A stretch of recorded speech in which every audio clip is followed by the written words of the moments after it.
Hi, my name is Penny. I am the product manager working in UNN. So, the slides. Thank you. Okay, so for those of you who are not familiar with UNN, we are actually the nation wholesale telecommunication provider. So besides telecommunications, we have also invested in data centers, cloud hosting services, and also the cybersecurity services. Our vision and mission aims to create a modern and cost-efficient digital platform in support of Brunei Darussalam's Wawasan 2035 and also the ICT transformation journey. Okay, so as part of a network provider, we also want to enable local businesses to be able to digitalize their businesses. So this is a look of our UNN portfolio. So we have our telco wholesale services, fixed and mobile. We also have international connectivities. And you look at the yellow one, that's the digital services, which we will be providing to the local businesses. For digital services, we will be focusing on the cybersecurity, which is the main topic for today. So we noticed that Bruneian businesses are now gaining momentum in the digital adoption. You can see a huge leap. People, ever since the pandemic, we can see that remote working and remote studying is possible. You see our e-health system, it has grown for the past 2 years using BruHealth as a medium. We use BruHealth to access, previously we used BruHealth to access premises. Now it has expanded its features to be able to schedule online appointments, to be able to make payments online. Okay, so that's really good. So we don't have to go early in the morning to the health center, wait for the queue. Everything now online, just have to make an appointment, arrive for 30 minutes before, and we can see our doctors.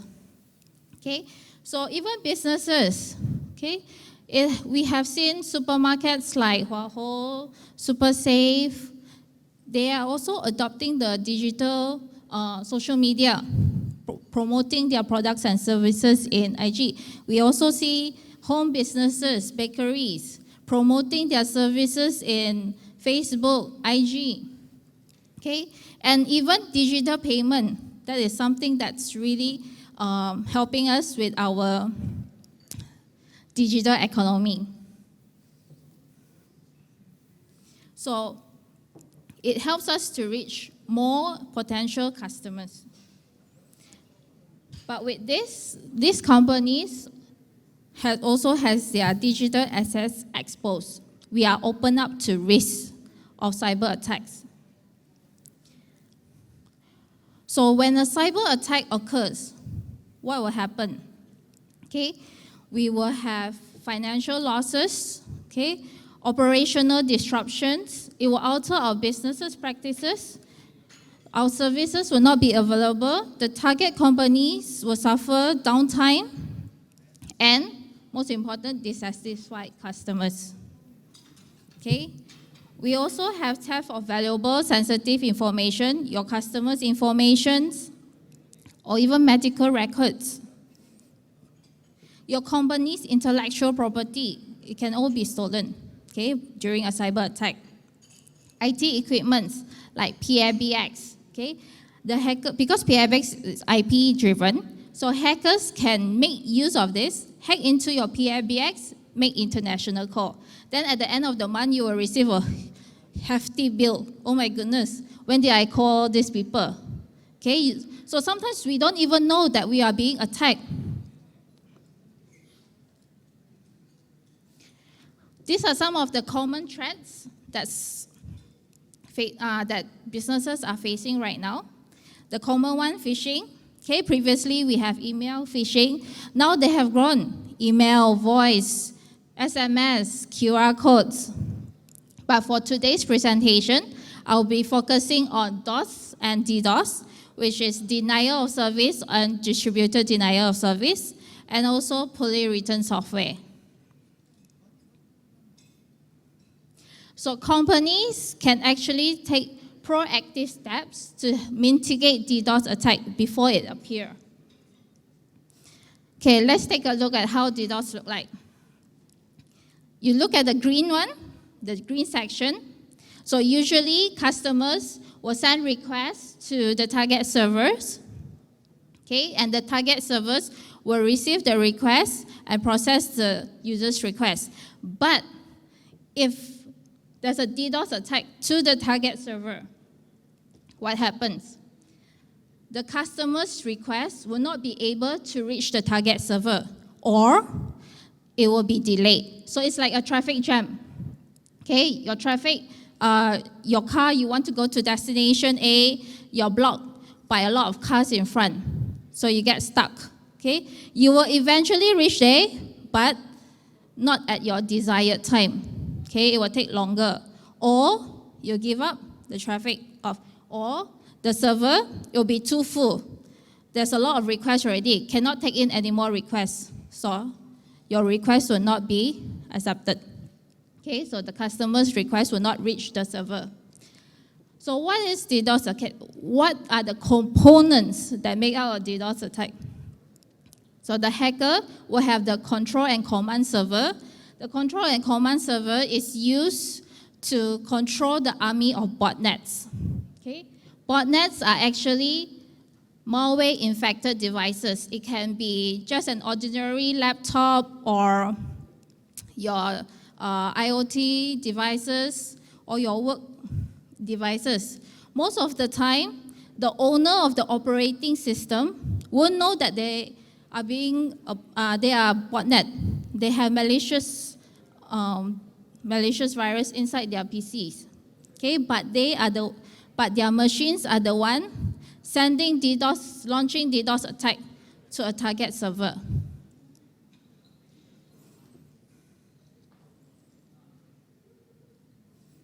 So far, everyone still with me? Great, thanks. So what are the common type of DDoS attacks? We have volumetric. Volumetric attack is where the target server is overwhelmed with traffic. So the hackers will send a lot of traffic over, okay, blocking other legitimate traffic from entering the server. Then we also have protocol attack. Protocol attacks the layer 3, layer 4 of the network layer. Okay, so protocol attacks are actually easy and widespread attack because they just have to bypass poorly configured firewall. Then we have the application layer attack, which targets specific application. So they won't flood the network, but actually they will disrupt the direct to the application itself, the application attack. Then we have carpet bombing. Carpet bombing actually was the largest DDoS attack, making 44% of last year's DDoS attack, total DDoS attack. So carpet bombing, because they know that we have protection against volumetric. As long as high volume, they block already. So carpet bombing, they will take a set of IP address, your company's IP address, put little, like for example, if you have 20 Mbps, then 5 IPs, 10 Mbps, 10 Mbps, flood already. Okay, it won't be able to detect, but you're already flooded. So the collective attack bandwidth is higher. So we know that companies are being DDoS attacked for monetary. Okay, so for businesses, okay, competitors. Okay, if the customer is not able to access your server, they'll go for your competitor business, right? Okay, loss of revenue. Your reputation is lost. Okay, I cannot, I want to buy your things, but I cannot access your server. I cannot access your application. How? Okay, fail. Then it's also used as a ransomware. So these hackers, they anytime can come, give you a DDoS attack. DDoS attack. Okay, your businesses will be disrupted. Then they'll send you an email. Do you want to stop this DDoS attack? Okay, pay me a certain amount of money. Something like ransomware. But most of the time, it's used as a distraction. Okay, it distracts your incident response team. So once the network is down, your incident response team will be focusing on the network, trying to find out why is this application down. During that time, the other hacker will come in, maybe inject a firewall inside, inject another malware inside your other system, your other application. Okay? So it's used as a smoke screen. So companies, we can take proactive actions to actually protect our assets from being DDoS attacked. So there's actually two ways. We have the cloud and also the network layer protection. So for customer that's on cloud, you see the green one? Customers that's on cloud, the cloud DDoS protection can protect it from DDoS attack to the target server. But if you're on-prem, in Brunei, on-prem, okay, if the hacker has access to your IP is exposed, okay, they can access it already. They can actually bypass your DNS, your cloud DNS, and send in DDoS attack. So you will need another network-based DDoS protection to protect. So they are complementary. So you have the cloud and the network working together to protect your application, your network from being DDoS attacked. Okay, so a very infamous DDoS use case that happened last 10 years ago, where 6 major banks in US were being attacked. They are big companies like the Bank of America, US Bank, Citigroup. Okay, they're being attacked by robots. Okay, a set of hijacked servers, sending in over 60 gigabits of DDoS traffic attack.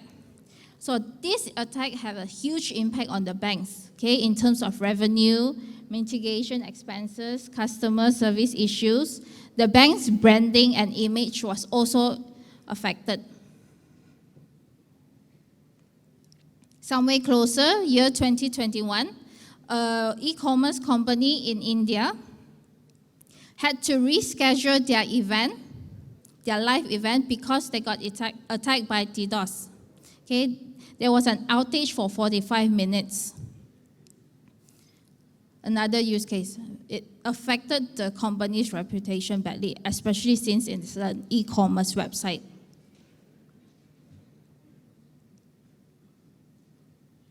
Okay, so we talk about DDoS. Now, another cyber threat, that is the poorly written software. Okay, let's take a look at it. So going digital, it means that all businesses would require websites or mobile application. So be it an off-the-shelf software or a bespoke software, all softwares are not perfect. Okay, we still need to do testing.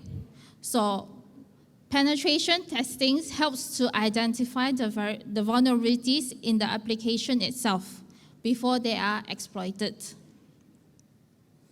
Penetration testing itself is actually quite broad. So we'll be focusing on the application penetration today. Okay, so it's actually, you can protect again, you can do testing for networks as well.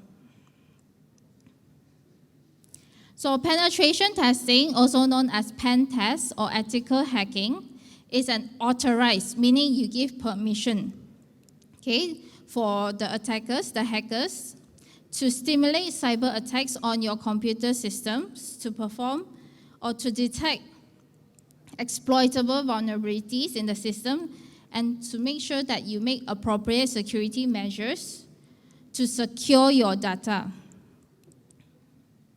So this is a look at how the penetration testing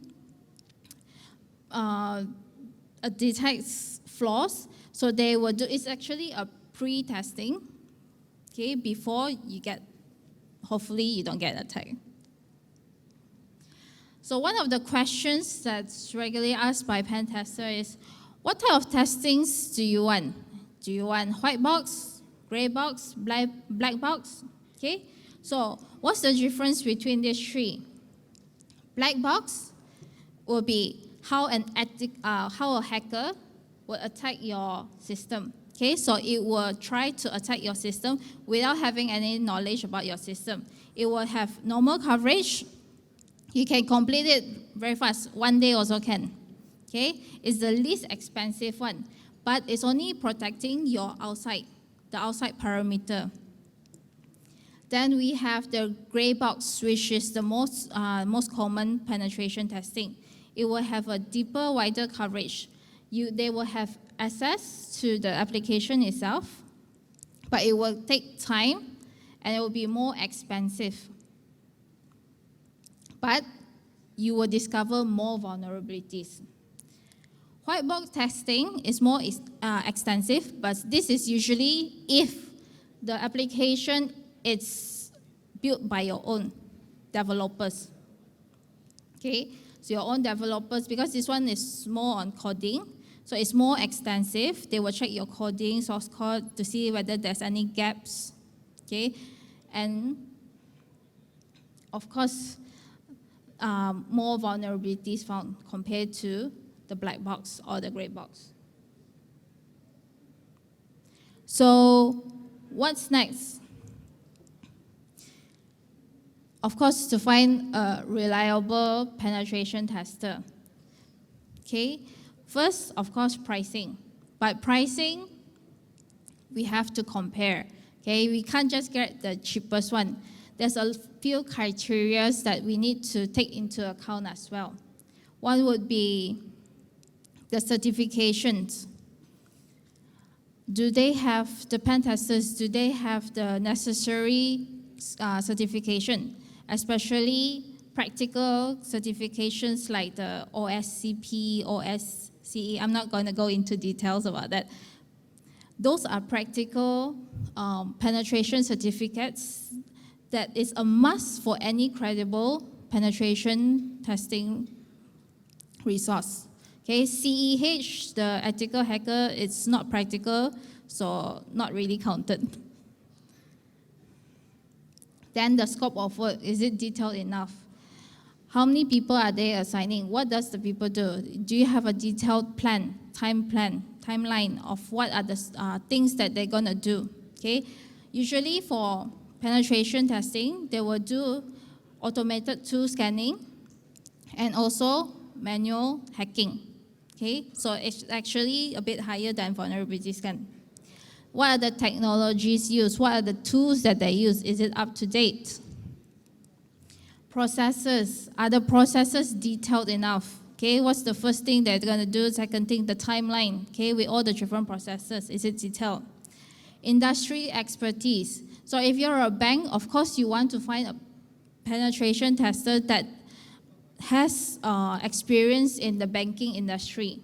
Okay, so do they have the necessary experience and expertise to deliver penetration testing to your company? Deliverables, at least 2. 1 executive summary report and 1 technical report.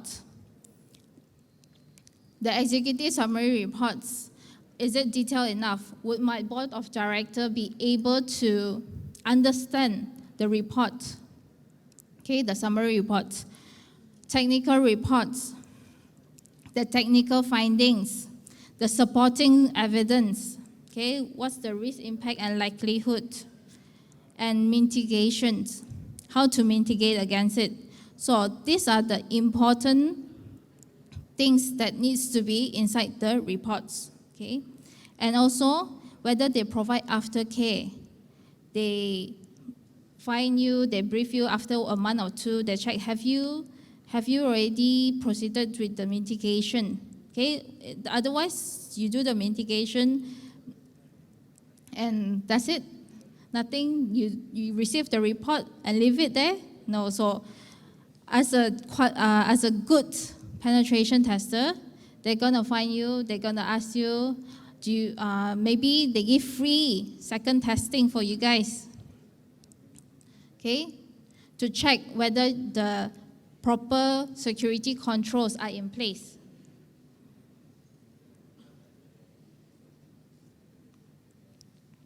So one of the use case happened to our neighboring country, Singapore, year 2017. The MINDEF INET system, the system that is used to provide internet access to all its personnel, the national servicemen, was hacked due to poorly written software. Okay, so 850 Army personnel's particulars, their personal information, was lost, exploited by hackers.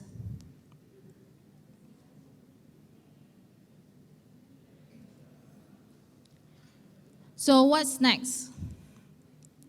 So we now know that there's a lot of cyber threats that's happening. Okay, every day, basically every day, there's going to be cyber attacks. There's going to be new cyber attacks. More companies getting attacked by cyber attacks. So it's of great importance that we prepare ourselves for this kind of attacks. Okay, we have to take the necessary technical and administrative measures to do regular testing on our software, our applications, our network, to improve our defense mechanism. So if you want to know more about DDoS, okay, we have a booth set up outside, okay, UNN booth set up outside, where you can see the DDoS portal, how our DDoS portal protects against DDoS, okay. Or if you have questions regarding penetration testing, if you're interested in penetration testing, you can look for our friends in ITPSS. They do offer this penetration testing services. Or you can contact my colleague, Wong Yi-xiong. Okay, that's his contact number. You can take a picture or send him an email to set up an appointment to see the demo. Any questions so far? Everyone happy? Okay?